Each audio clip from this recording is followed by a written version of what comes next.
Всем привет! Вы на канале DLG. И сегодня мы поиграем в игру, которую создавали явно под некоторыми веществами, судя по тому, что я видел. Но мало ли что я видел, все может оказаться совсем не тем, чем кажется, и весь наркотрип объяснят воображением. Ну а как дела было на самом деле, узнаем прямо сейчас. Всем приятного просмотра!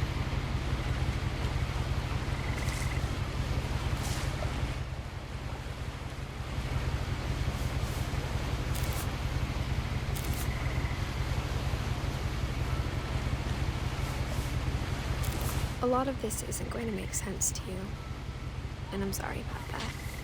I'm just going to start at the beginning, with the house.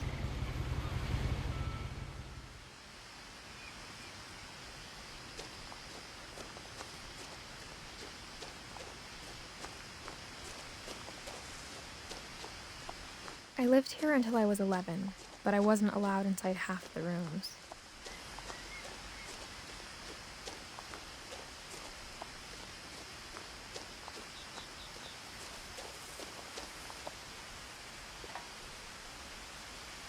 Inside the mailbox were bills from 7 years ago, marked urgent, open immediately.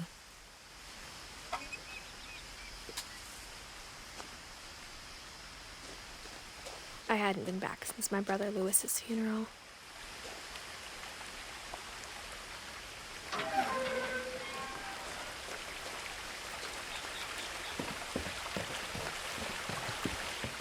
In her will, my mother left me a key, but didn't tell me what it unlocked. Maybe she thought I'd know, or she thought that the mystery would be enough to bring me back.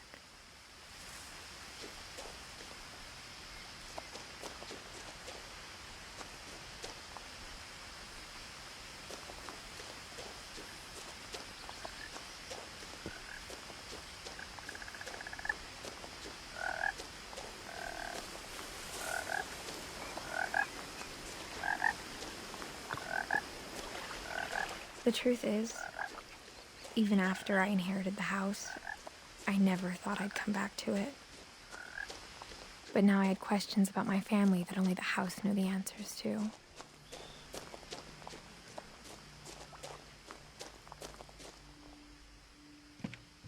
The woods around the house have always been uncomfortably silent, as if they're about to say something but never do.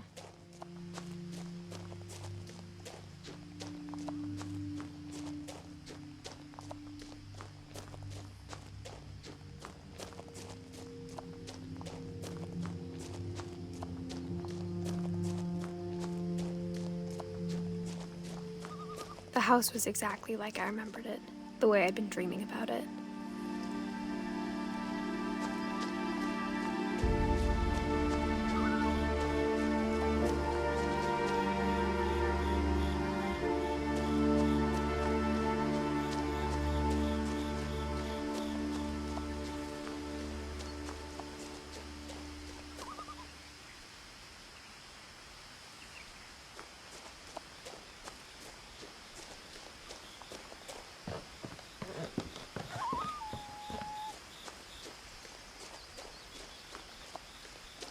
As a child, the house made me uncomfortable in a way I couldn't put into words. Now, as a 17-year-old, I knew exactly what those words were. I was afraid of the house.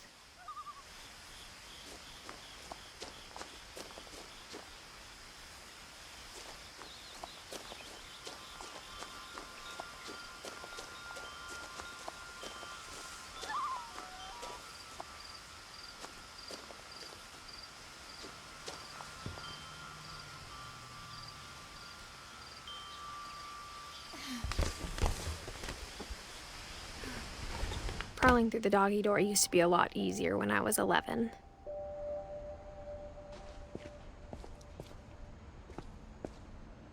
The power had been turned off the night we left.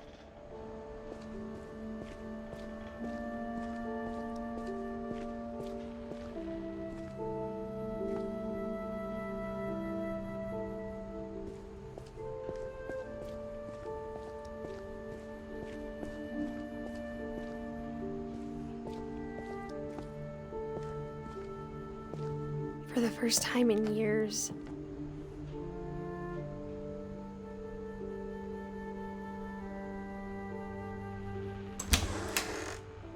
I felt like I was home.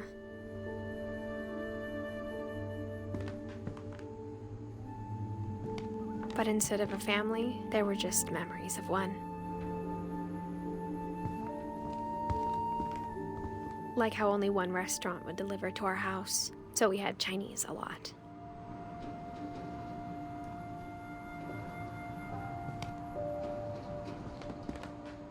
Or how after Louis started working at the cannery, we all got sick of eating salmon. Except our cat, Molly.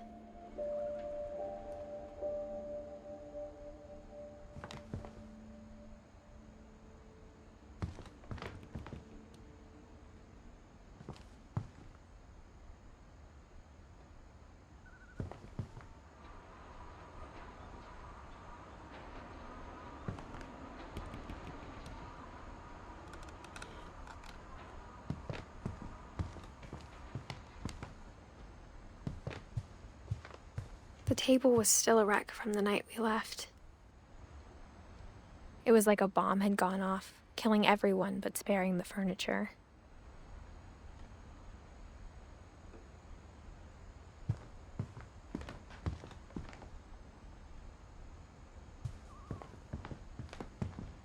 My mom was the only one of us who could imagine Great-Grandma Edie living in a nursing home.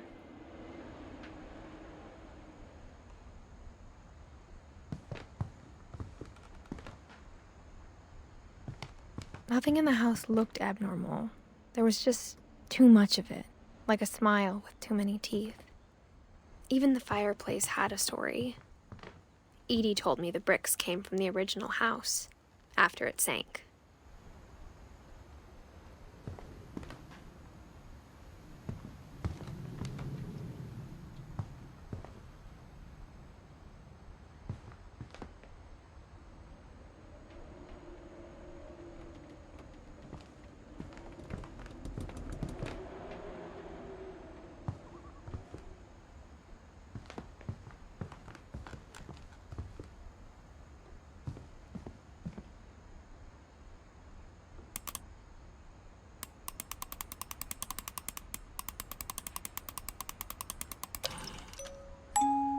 Great-Grandpa Sven built a music box for Barbara, along with the rest of the house.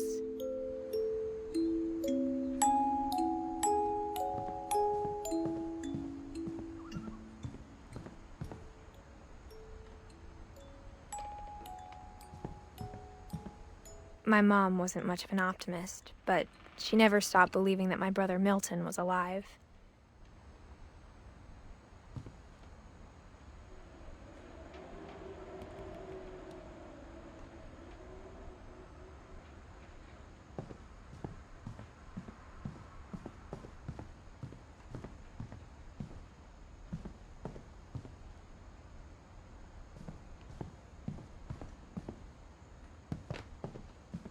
Mom always told me to stay out of the basement, so I wasn't too surprised when the key didn't fit.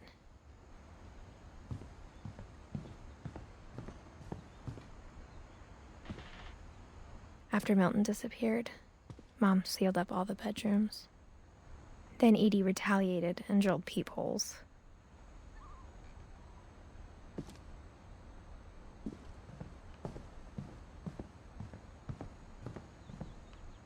Whenever people ask me about my family, the first thing they always want to know about is Barbara.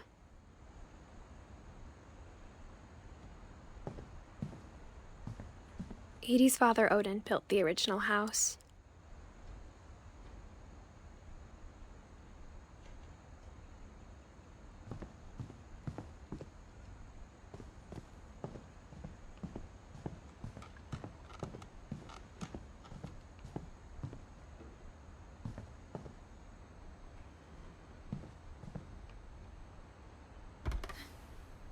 As a kid, I just assumed every house had peepholes and sealed rooms you weren't allowed inside of.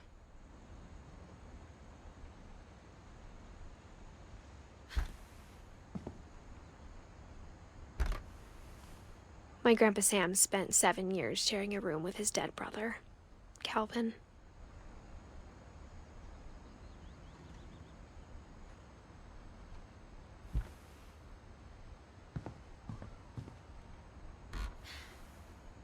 The last time I was in Edith Sr.'s room, I was 10 and she was painting my portrait.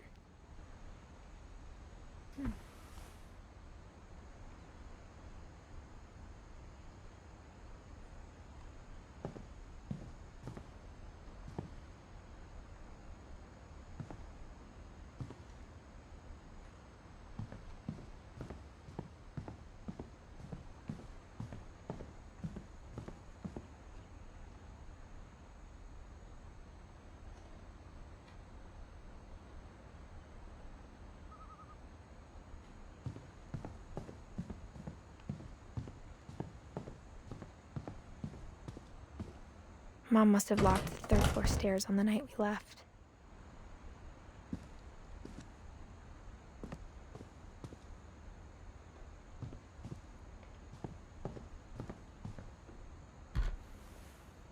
Barbara was a child star for 2 years, until America grew out of it.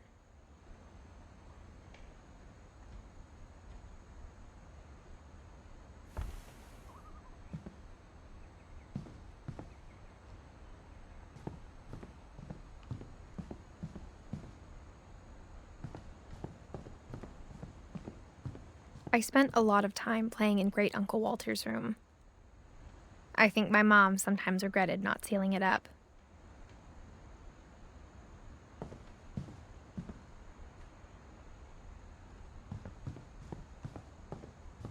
Louis told me there were secret passages, but I never believed him.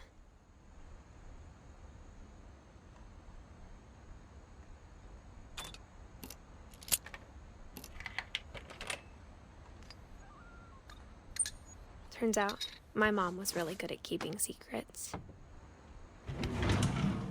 Now it was time to find out what my mom had been afraid of.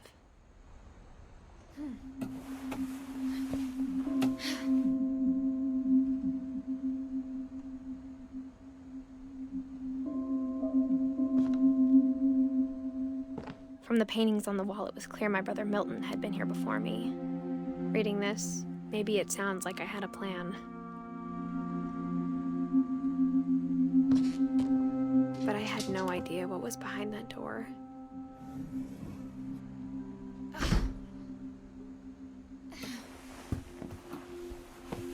Just like I had no idea where all this was gonna lead.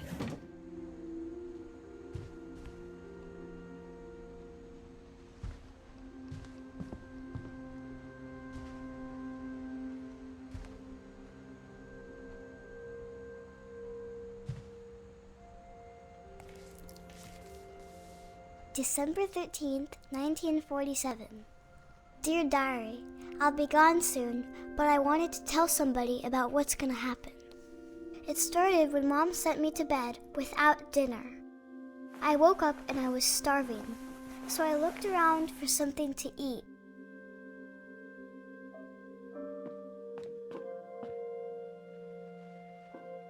The gerbil food was dry, but I didn't mind it.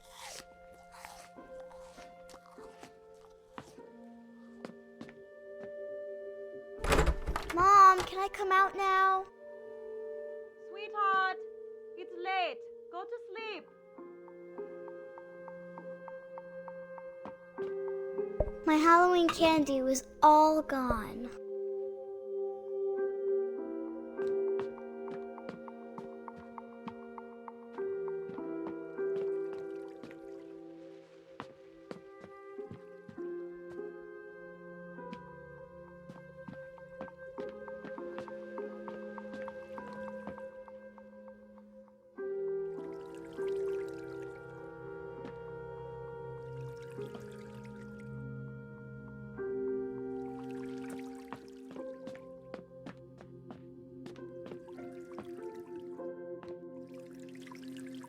I thought about eating Christopher, but I held back.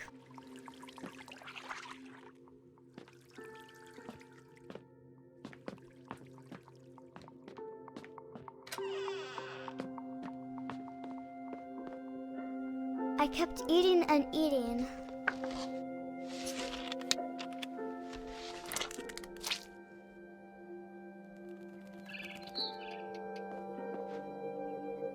I ate a lot of things that night.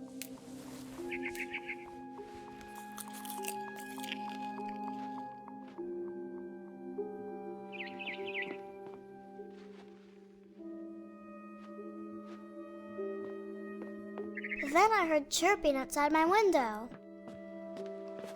It was a barn swallow going back to her nest. I reached out for her.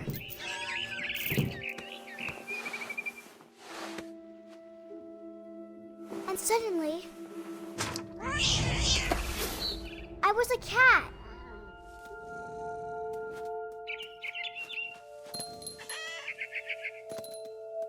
I tried to be quiet, but the bird was really scared.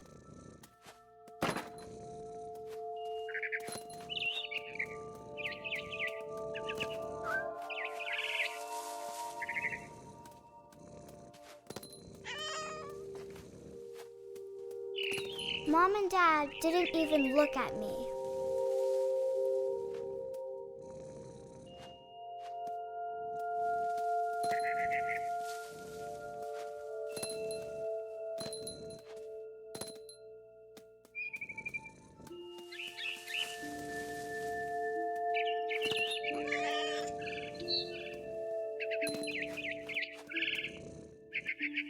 I jumped and I almost got her.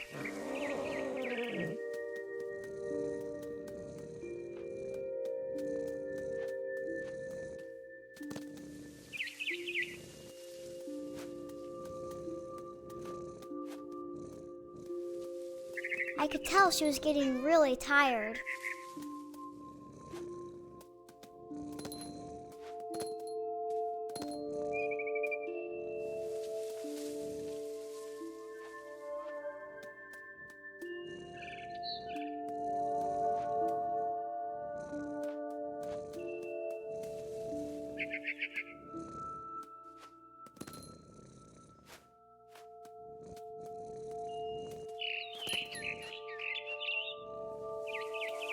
Now I was up in the big tree.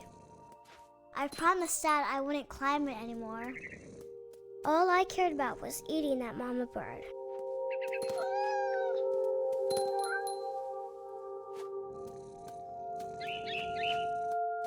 I gobbled her up. And suddenly, I was an owl. First, all I heard was the wind. Then I heard little teeth nibbling in the grass.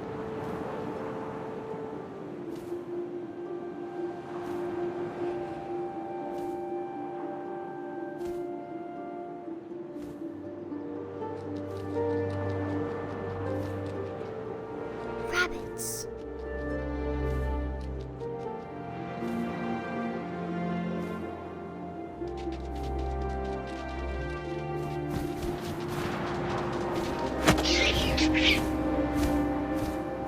I imagined his face looking up and seeing mine through my talons. I swallowed him up, and I didn't chew one bit. Then I flew off to find something bigger.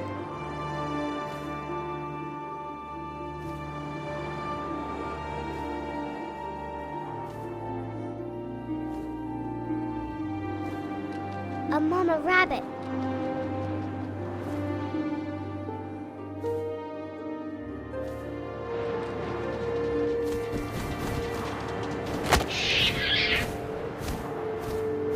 She was almost too big to carry. I started choking, but I couldn't stop eating. And suddenly, I was a shark.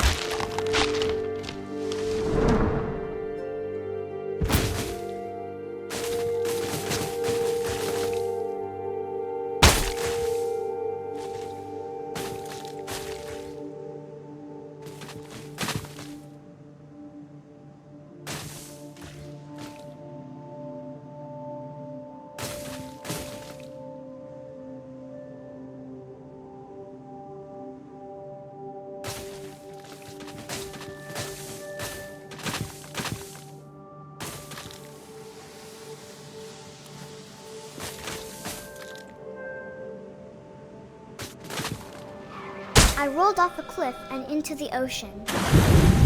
Now, I was hungrier than ever.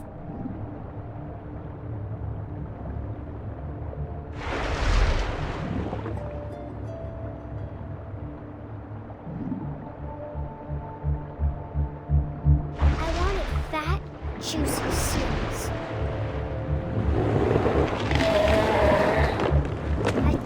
for a flipper, and it tasted really good.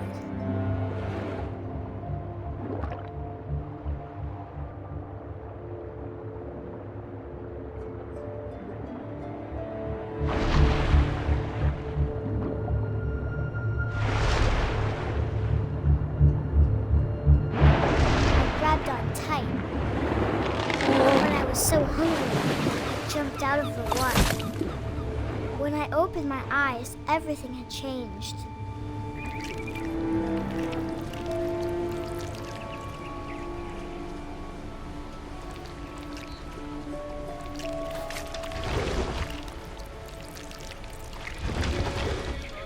Now I was a monster, and I smelled people everywhere.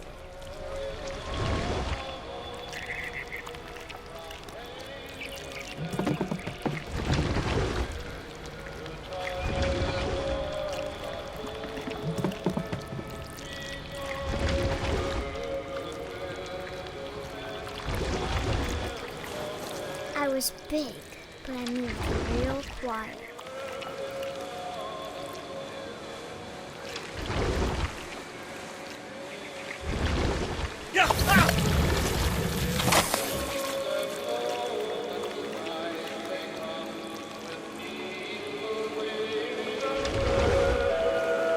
I wanted to stop, but also I didn't.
Passenger, I was still hungry. And across the water, I smelled something new. Something I had to have, so I swam towards it.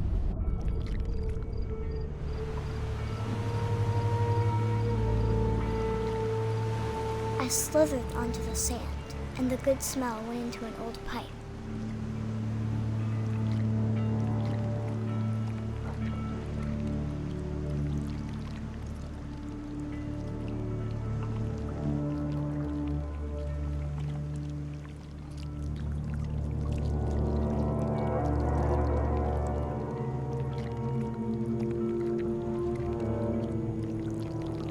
I got closer and closer.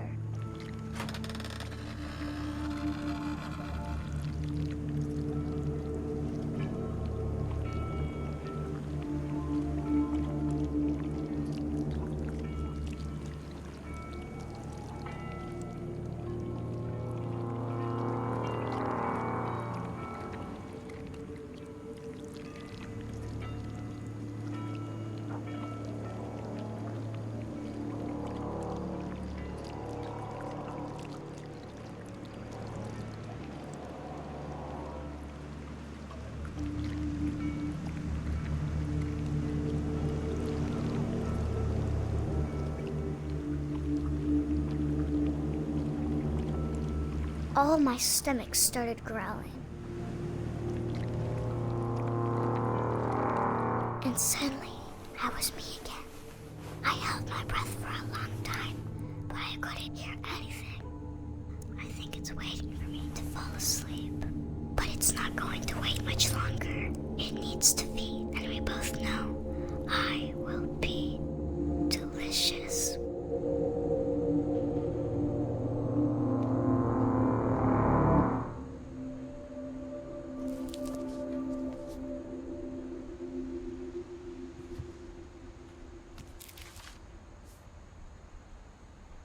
I'm not sure if I believed all of that, but I'm sure Edie would have.